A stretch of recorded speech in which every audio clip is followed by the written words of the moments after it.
Okay, so let's talk about the defender actions in detail. And we'll start with attacking. I'm actually going to be moving largely through the rule book in order.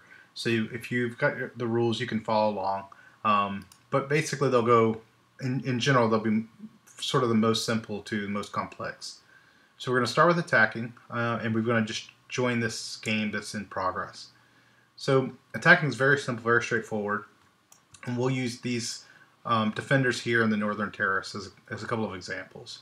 So when we're attacking, line of sight is very important. And for simplicity's sake, we're just going to pick this rifleman to start with to be an attacker. So he can attack anyone that's in the purple or red space in the SS counter. So he could attack any of these counters. Now he's going to use his attack ability, which is the ability there on the upper left. So the 1/1 is going to be the leftmost one. He's got the same attack and suppress ability. So once he's declared his target, and so for this case, maybe we'll target this machine gunner. I don't want to keep that machine gunner around. So we're going to target him. He's got a 1 to attack, which means he's going to roll 1 dice. He rolls it and gets a 5. As a result is a 5. We compared the result to the machine gunner's defense, which is a 3. We have to meet or exceed the defense. So in this case, we've exceeded it. So the attack is successful, and the machine gunner is removed. Okay. So once the action has been complete, we flip over our defender. That shows that the defender has been exhausted, and he'll have to recover from that. And we'll talk about recovering later. And we'll move our action token to the first action. So the first action has been taken. So that's an example of an attack. We'll just go through that process one more time. We'll show Pollock as an example here.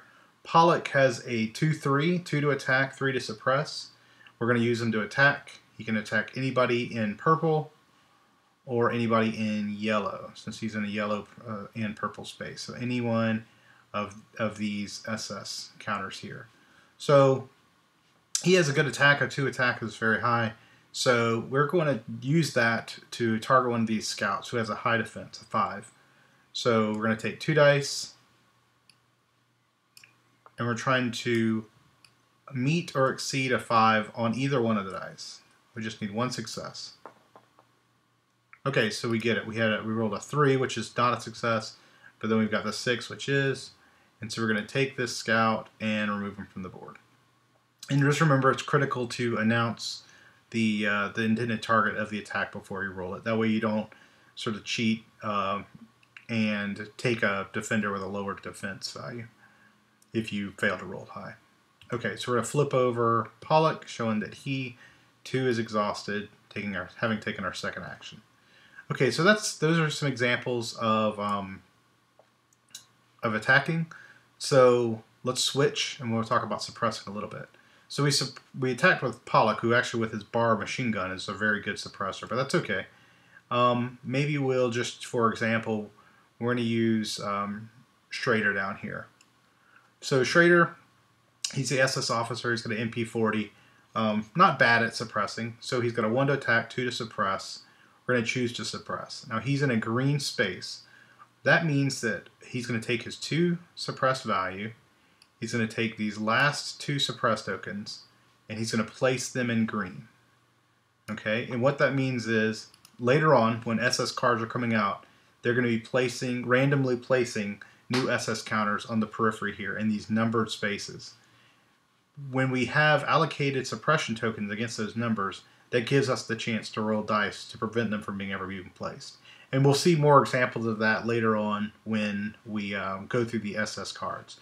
But for now, just know that we've spent Schrader's turn applying his 2 value of suppression, putting 2 suppression markers into the suppression area in the correct color. One side note, you'll note that we no longer have any suppression tokens. That means we're out. There is a finite number in the game. It's 20. You'll almost never reach that. You'll burn through the suppression tokens very quickly. So, but in the event you do reach them, in the unlikely event you reach them, if you want to take a suppression action, let's say we wanted to suppress in green, we could still take the action. We would just take these tokens and move them from some other color into green, and that's acceptable. Okay, so that's suppressing. So now let's talk about moving. So there's two different types of movement. There is moving within a location, and keeping in mind a location is defined as an area that's surrounded in this white border. So these are 4 different locations here. Then there's a 5th location, it's the gatehouse, and the 6th location is beside J. So the first thing we're going to talk about is moving within a location. So taking a defender and moving to one of the other positions that are within the same spot. So let's use Dietrich here for our examples.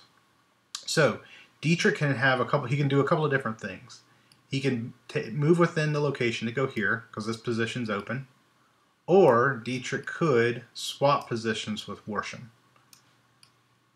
What Dietrich could not have done was swapped positions with the rifleman. And the reason for that is the rifleman's exhausted. So because he's exhausted, Dietrich cannot swap positions. So let's just say that Dietrich swaps positions with Worsham. Okay, he's moved within a location. One of the other benefits about that is it's really considered a free action. So after doing that, you can still take another action. So Dietrich can still attack or suppress. So in this case, let's just let Dietrich, we'll just go ahead and let him attack. We'll say Dietrich targets this rifleman here. So he's going to roll 1 dice against the rifleman. He rolls a 3. That's enough to match the rifleman's defense. So the rifleman is removed. And that was our 3rd action. So that's moving within a location. Very simple. Just keep in mind you have to either move to an open spot or you can swap places with another defender as long as the other defender is not exhausted. And it's a free action, so you can do something else afterwards. Okay, now let's talk about moving between locations. So you want to move with, say, from the northern terrace anywhere else on the board. First, let's talk about the exception because it's better to get that out of the way first. The only exception to moving between locations is people who are in the cellar. So we talked about earlier the fact that the French VIPs have to start the game being placed in the cellar and then they can take actions. So we're just going to flip these guys over. We're going to say for this example they're not exhausted. If we wanted to take a move to another location action with one of these French VIPs, they can move from the cellar. The only place they can move is to the Great Hall. So let's say we wanted to move Renault from the cellar to the Great Hall. Well, we can't do it because there's no open spaces in the Great Hall.